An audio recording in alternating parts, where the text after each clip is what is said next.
ఆంధ్రప్రదేశ్ ముఖ్యమంత్రి, తెలుగుదేశం పార్టీ అధినేత, కూటమికి సంబంధించిన వ్యక్తులు చంద్రబాబు, దేశ ప్రధాని మోదీ నిన్న హస్తినా వేదికగా భేటీ జరిగింది. ఢిల్లీకి వెళ్లిన చంద్రబాబు నాయుడు గారు దేశ ప్రధాని నరేంద్ర మోదీతో సమావేశం అవ్వడం ఇప్పుడు ఏపీ రాజకీయాల్లో ఓ ఇంత సంచలనంగా మారింది. మొన్న నారా లోకేష్, నేడు చంద్రబాబు. ఏంటి ఈ హుటాహుటిన పర్యటనలు? మోదీ గారు పిలుస్తున్నారా, లేదంటే వీళ్ళే కోరి మరి అపాయింట్మెంట్లు అడిగి వెళ్తున్నారా? ఏం జరుగుతుందో తెలియదు, కానీ కేంద్రం నుంచి గట్టిగానే హెచ్చరికలు అయితే నెత్తి మీద పడుతున్నాయి. నారా లోకేష్ ఇటీవల ఏకంగా ప్రధాని మోదీ గారితో గంట పాటు కూర్చొని చర్చల్లో పాల్గొన్నారంటూ ఊదరగొట్టిన ఎల్లో మీడియా అసలు విషయం చెప్పిందా అంటే లేనే లేదు.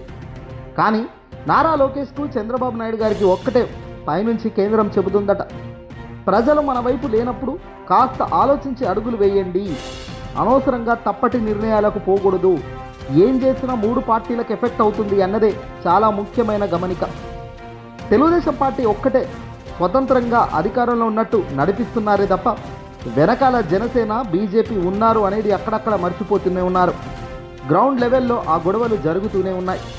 టీడీపీ, జనసేన, బీజేపీ ముగ్గురు కలిసికట్టుగా ఉన్నాము అనే ప్రొజెక్షన్ ఇస్తూ పోతున్నారు జగన్కు భయపడి తప్ప, మేము మనసారా కలిసి ఉన్నాము అన్నది మాత్రం ప్రజలకు అర్థం అవుతూనే ఉంది.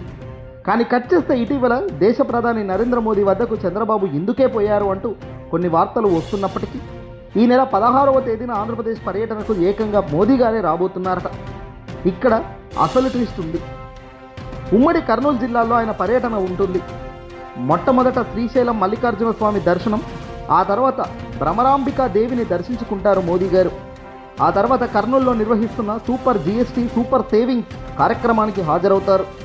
ఇదిగో ఇలాంటి కార్యక్రమాలను పెట్టడం మోదీ ఆకర్షణీయం అవుతున్నారా అనేది చూడడమే ఇక్కడ చంద్రబాబు ప్రథమ ఎజెండా.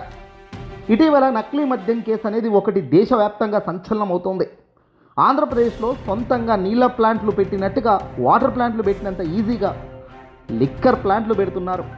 లిక్కర్ ప్లాంట్లు పెట్టడమే కాదు, ఏకంగా వాళ్ళకు సంబంధించిన డిస్టరీలను అందరినీ కూడా వాళ్ళ వైపుకు తిప్పుకొని బెల్ట్ షాప్లకు సరఫరా చేస్తూ అడ్డంగా దొరికిన వైన్యం మనం చూస్తున్నాం.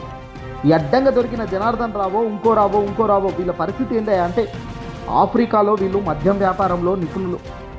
ఆఫ్రికాలో మద్యం వ్యాపారం చేసిన వాళ్ళు ఏకంగా చంద్రబాబు అధికారంలోకి వస్తున్నాడని తెలిసి సరిగ్గా ఎన్నికలకు ముందు వచ్చి టికెట్ తీసుకొని ఓడిపోయి ఆ తర్వాత పెద్దల ప్రమేయంతో, మంత్రుల సపోర్ట్తో, పైనున్న పెదబాబు, చిన్నబాబు ఆశీస్సులతో వీళ్ళంతా కూడా వ్యాపారాలు శ్రీరంగంగా చేసుకుంటున్నారు. కట్ చేస్తే అడ్డంగా దొరికిపోవడంతో ఇప్పుడు ప్లేట్ మొత్తం ఫిరాయించారు. లేదు జోగి రమేష్ చెప్పాడు అందుకే చేశామంటూ కొత్త రాగం నిన్నటి నుంచి మొదలైంది. ఇక్కడ కూడా ఆశ్చర్యం ఏంటంటే జోగి రమేష్ వైఎస్ఆర్సీపీ పార్టీకి సంబంధించిన వ్యక్తి. జోగి రమేష్ ఎందుకు చెబుతాడు? అందులో నకిలీ మద్యం కేసులో చంద్రబాబు కొత్త డ్రామా ఇదే అని నిన్న మొత్తం ఊదరగొట్టారు. నకిలీ మద్యం కేసుల్లో A1గా ఉన్న జనార్దన్ వీడియో ఒకటి వెలుగులోకి రావడంతో ఆ వీడియోలో తాను మాట్లాడుతున్న మాటలు నిజంగా మనసారా మాట్లాడుతున్నారా, లేదంటే ఎవడైనా మాట్లాడిస్తున్నారా అనేది కూడా ఇట్టే అర్థమవుతుంది. వైసీపీ వాళ్ళ పేర్లు చెప్పడం, దీన్ని డైవర్ట్ చేయడమే ఎజెండాగా పెట్టుకున్నారు. చంద్రబాబు నాయుడు గారు ఇక్కడ ఒక పనికి శభాష్ అని చెప్పుకోవాలి. ఆయనకు తప్పని తెలిసినా, జరుగుతుంది అన్యాయమని తెలిసినా లేదు అని బుకాయించడమే కాదు, పక్క పార్టీలో తోసేస్తడం కూడా రాజకీయంగా నిజంగా ఈ స్థాయికి దిగజారిపోతారని కూడా ఎవరు అనుకోలేదు.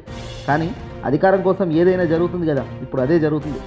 ఇదే కాదు, నరేంద్ర మోదీ గారి భేటీలో చంద్రబాబుకు మొట్టికాయలు పడింది కూడా ఇక్కడే. లిక్కర్ కేసులు, మద్యం దుకాణాలు ఏంటి అని కూడా ప్రశ్నించినట్టు తెలుస్తోంది. కానీ ఇవేవి కూడా బయటకి రావు. ఆంధ్రప్రదేశ్లో సూపర్ 6 అమలు ఎలా ఉంది అని అడిగినప్పుడు నీళ్లు నమిలారట చంద్రబాబు. చెప్పినవన్నీ చేస్తున్నామని చంద్రబాబు ముందు కూడా చంద్రబాబు చెబుతాడా? మోదీకి తెలియదా? మోదీ ముందు చంద్రబాబు చెబుతాడా? మోదీ గారికి తెలియదా ఆంధ్రప్రదేశ్లో ఏం అమలవుతుంది, ఏం ప్రతిపక్షం కోరుకుంటుంది, ప్రజలకు ఏం కావాలన్నది? కేంద్రంలో ఉన్న ఢిల్లీ పెద్దలకు ఎప్పటికప్పుడు వాళ్ళకు రిపోర్ట్స్ అందవా? ఎప్పటికప్పుడు అందుతూనే ఉంటాయి. వాస్తవం ఏంటంటే రాజకీయంగా ఎక్కడ ఏం ఉపయోగపడుతుందో చూసుకొని ఆ ఉపయోగపడిన అడుగులు వేయడంలోనే బీజేపీ అధినాయకత్వం ఎప్పుడూ కూడా సిద్ధంగా ఉంటుంది. సుదీర్ఘంగా 45 నిమిషాల పాటు సాగిన సమావేశంలో అనేక చర్చలు వచ్చినట్టు తెలుస్తుంది. ఇందులో చంద్రబాబుపై ఎలా ఉండాలో, రాబోయే కాలంలో ఎలాంటి అడుగులు వేయాలనే దానిపై కూడా కూటమి నేతలు చంద్రబాబు, మోదీ డిసైడ్ అయ్యారట. ఏదేమైనా అధికారం అన్నది శాశ్వతం కాదు అన్నది ఎవ్వరూ తెలుసుకోరు అధికారంలో ఉన్నప్పుడు. ఇదే అసలు ట్విస్ట్. ఏదేమైనా చంద్రబాబు గారైనా, మోదీ గారైనా, లోకేష్, చంద్రబాబు హుటాహుటిన హస్తినాలకు వెళ్ళడం, మోదీ వద్ద కూర్చోవడం ఆశ్చర్యకరంగా కాదు, సంచలనంగానే ఉంది. మొట్టికాయలు గట్టిగా పడుతున్నాయి కేంద్రం నుంచి అన్నది కూడా వాస్తవమే. ఈ వీడియోని అసలు లైక్ కొట్టి షేర్ చేయండి.